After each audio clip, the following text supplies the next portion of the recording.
за промяна в разпределението на средствата от Европейския съюз. Ако искате да участвате в разговорите ни в студиото, телефонът ни е отворен за вас 02 814 21 11.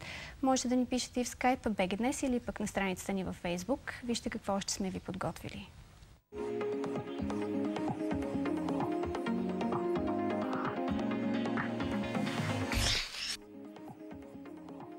Младежи от 7 европейски страни събират подписка до Брюксел. Искането им е 3% от бюджета на Европейския съюз да се отпуска за програми за младежки обмен. Репортаж на БНТ Благоевград. Как в земеделската гимназия в Сандански решават проблема с неизвинените отсъствия. Репортаж на Николай Янев. Младежи от 7 европейски държави събират подписка до Брюксел с искане 3% от бюджета на Европейския съюз да се отпуска за програми за младежки обмен. Ученици от Благоевград подкрепят исканията и са се заели с задачата да популяризират идеята сред връстниците си. Гост в студиото след минути ще бъде Алекс Христов. Той е ученик в математическата гимназия в Благоевград, участник в Младежкия съвет по наркотични вещества. Той ще ни разкрие как се стигна до това решение. Преди това обаче, нека да припомним накратко какво представлява тази инициатива. За да може идеята да проработи и да получи по-голямо финансиране от Европейския съюз за програми за младежки обмен в различните страни, над 50 младежи от различни националности, включително и 5 българи, пускат петиция, която да защити каузата им. До сега мисля, че финансирането е до 1,5%. И особено тази година много от съществуващите програми са били на косъм, дали ще имат финансиране или не. Фратерните 2020 трябва да събере 1 милион подписа за няколко месеца. Младежите от Общинския съвет по наркотични вещества в Благоевград решават да подкрепят активно исканията за по-добро финансиране след посещение в Брюксел, където разбрали за възможността да бъдат полезни. Ние, децата, сме бъдещето на държавата и на света като цяло и наистина имаме нужда да покажем това, което знаем, това, което можем, да бъдем по-отговорни за света, в който живеем, и едно такова финансиране много би ни помогнало да бъдем по-мотивирани. Трябва да се подпомагат тези обмени, най-малкото защото те ни изграждат като личности. Петицията могат да подкрепят всички навършили 18 години и имащи право на глас, а от програмите за младежки обмен могат да се възползват всички на възраст от 18 до 26 години. Те позволяват студенти да бъдат изпращани за една година в друга страна.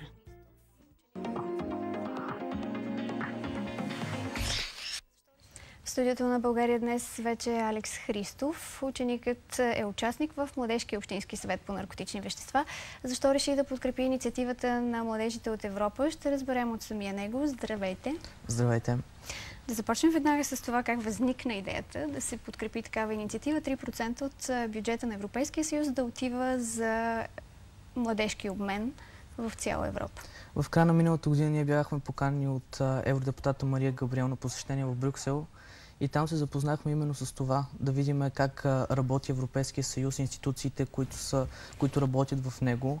И в момента, в който се върнахме в България, се поразровихме, за да видим точно какви са дейностите на българския евродепутат Мария Габриел. И се натъкнахме на тази инициатива. Тя е един от българските евродепутати, които я подкрепят. Двама са за сега, господин Кирилов и госпожа Габриел. След това решихме, че именно това засяга изключително много младите хора, бъдещето на Европа, бъдещето на България. Да, защо е важно за вас това? Защото по този начин се откриват вратите на Европа за нас. По този начин ние, гражданите, можем да покажем, че българите са... че не само българите, младите хора в Европа са бъдещето. Да, защото тази подписка се подкрепя от младежи от 7 държави, нали така? Да, минимално 7 държави трябва да бъдат, които са се подписали, за да се приеме като гражданска инициатива, но в момента участват 27 страни от целият Европейски съюз. Това са всичките. Скоро очакваме да се включи и Хърватия, след като бъде приятел в Европейския съюз.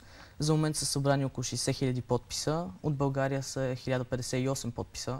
Ние започнахме по-активно да участваме, така че очакваме да се увеличат доста. Трябва да се съберат 1 милион, обаче възможно ли е? Как ще накарате хората да гласуват? Възможно е. Хората първо се стряскат, като кажем 1 милион, но ние трябва да разберем, че 502 милиона всъщност са гражданите на Европейския съюз, така че това е една доста добра цифра. От друга страна е трудно, защото това се организира единствено и само от граждани. Те трябва да инвестират от своето време, от своите пари, за да направят тази гражданска инициатива. А това е много трудно, тъй като до момента тази гражданска инициатива не разполага с бюджет. Всичко се прави от хората, напълно безплатно, напълно прозрачно. Дори в началото тя е имала проблеми с набирането на електронен вариант за събиране на подписите, само че Европейската комисия е спомогнала за това и е дал собствен сервер. Сега вече петицията се събира по интернет. Да, събира се изцяло по интернет, за да може да се запазят подписите и личните данни доста по-прозрачно и доста по-реално, защото хората много се притесняват от това. Има дори декларация за поверителност, която казва точно какво става с данните и как те се запазват, така че хората не трябва да се притесняват от това. Вие били ли сте вече на подобен обмен? Или се надявате да се случи това в близко бъдеще? Да, това всъщност са студентски програми, така че след 1-2 години, когато аз стана студент, би трябвало да участвам в тях. Това са програми като Еразъм, Леонардо да Винчи и Доброволческата асоциация. Изключително е важно сега наистина с тази инициатива да покажем, че това е приоритет на младите хора в Европейския съюз, защото се наблюдава едно намаляване на бюджета на Европейския съюз именно заради кризата. А ние искаме да покажем, че нас не ни интересува толкова кризата, колкото нашето развитие, колкото това да бъдем по някакъв начин една силна страна от Европейския съюз и да покажем на света какво всъщност може Европа. И ние да бъдем част от тази Европа. Разбира се. Това е най-важното. Сега към една друга кауза на ученици, която са си поставили младежите от езиковата гимназия в Благоевград. Всъщност 3 ученички от гимназията потърсиха помощта на медиите за подкрепа, за да участват в международно състезание в Чехия на Световната училищна купа. Те ще представят България в дебати на английски език и различни квиз-тестове с техни връстници от цял свят на тема "Светът в действие". Миглена Медарова сега е при учениците, за да разбере повече защо искат да участват в състезанието и какви средства са им необходими именно за това. Здравей, Меги! Здравей, Боби! Добър ден, уважаеми зрители! Започваме с една добра новина. Оказа се, че момичетата вече са събрали необходимите средства, но въпреки това те са при мен и сега ще разкажат малко повече за това състезание, защото то се оказва наистина престижно. Това е Мария. Мария, разкажи ни малко повече за състезанието. Какво ще представлява? Състезанието се състои от 3 части. Дебат, есета и тестове, като теста и есето са индивидуални за всеки един участник, а дебатите заедно като екип ще ги извършваме. Това е да представим нашата учителка Тина Лао, която е американка и за първа година е в нашата гимназия. Госпожо Лао, кажете ни защо точно тези 3 момичета избрахте? Why did you choose the 3 girls?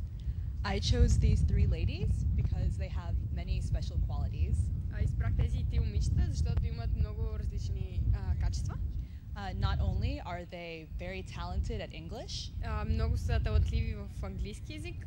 They are also very intelligent and most importantly, много интелигентни и най-вече they're very hardworking. Работят много силно. And that's what it will take to win this competition. Точно това се търси, за да се спечели самото състезание. Колко време ви отне подготовката по участието в състезанието? How much time did you need for the competition, to work for the competition? We've been preparing for more than 4 months. Подготвяме се повече от 4 месеца.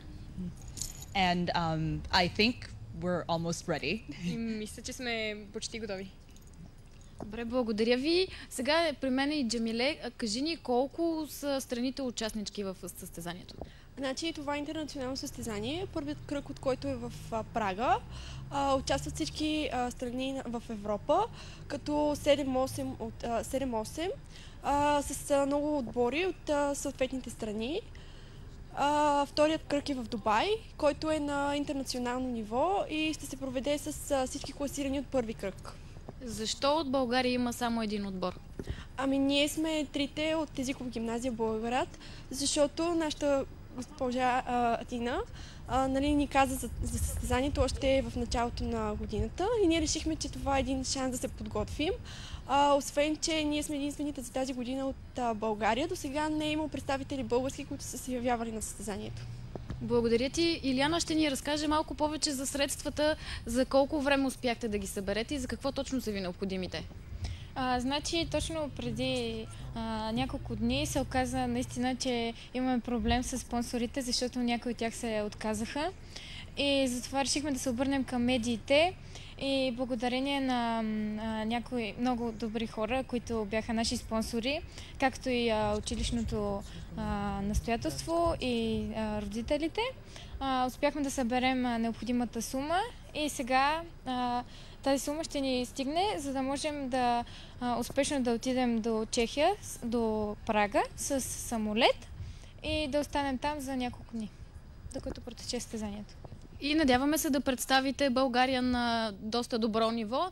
Нека да пожелаем успех на момичетата и скоро да ги представим и в предстоящото им състезание в Дубай, може би. Това е от тук, Боби. Благодаря ти, Меги. Благодаря и на твоите събеседници. Добрата новина е, че са събрали средствата, за да отидат на състезанието, за което мечтаеха тези момичета. Знаехте ли за тази купа? За тази купа не знаех, но знам, че има доста международни състезания, които България не участва. Но това по-скоро е не заради липсата на спонсори, а заради липсата на информираност. Именно за това с тази гражданска инициатива ние искаме и това, информираността на младите хора да стане по-голяма. Те да знаят и да участват и да показват, че България е една доста конкурентна страна. Така е, активни сте в всички мероприятия, които правите. Какво обаче трябва да се случи, за да са по-информирани децата?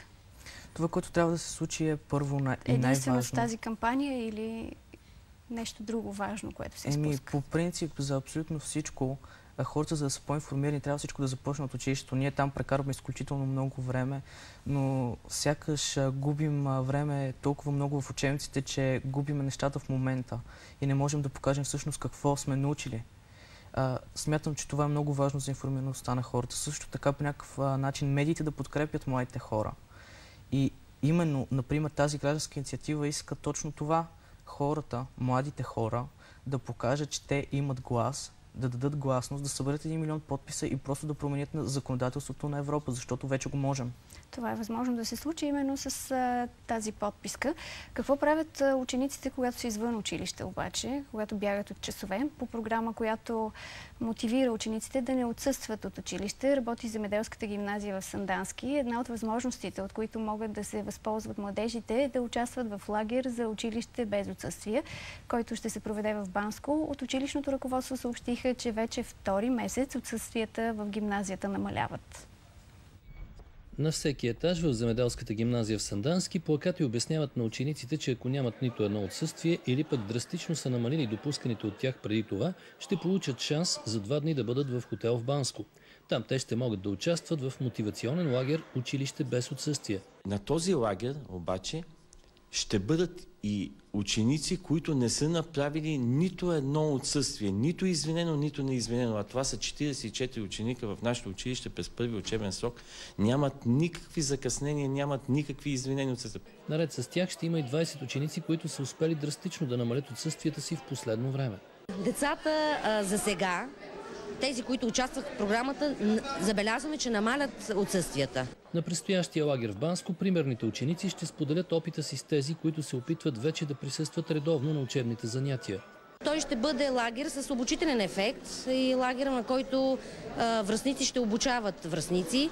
Оказва се, че наистина желанието на част от учениците да намалят отсъствията си, за да участват в инициативите по тази програма, е голямо. Старят се да нямат толкова много отсъствия. Аз, например, първия срок имах 101 неизвинени. Сега съм ги намалил драстично. Колко са си? Сега са 7, 8, 9. 9 ли са си? Стараеш ли съвсем да ги намалиш за бъдеще? До края, до 0 да нямам. Грам да нямам отсъствие. В програмата са включени и ученици, които заради отсъствия са били лишавани от детски надбавки. На някои от тях, които пътуват от околните села, се изплащат пътните разходи, на други се осигурява безплатна закуска. Помагат за намаляването на отсъствия. Какво ползваш ти по тази програма? Безплатна закуска и превоз за прибиране. Откъде пътуваш? От Илинденци до тук. На най-голям интерес обаче за сега се радва възможността за участие в мотивационния лагер за училище без отсъствие.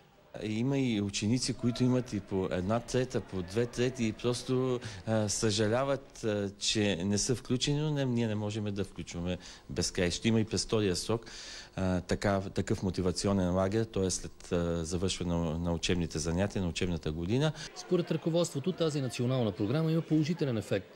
Освен, че сред учениците има истинска конкуренция за участие в мотивационните лагери, където могат да отидат само 1/10 от всички учещи в гимназията, намаляват отсъствията и на пътуващи от околните села, на които се поемат пътните разходи.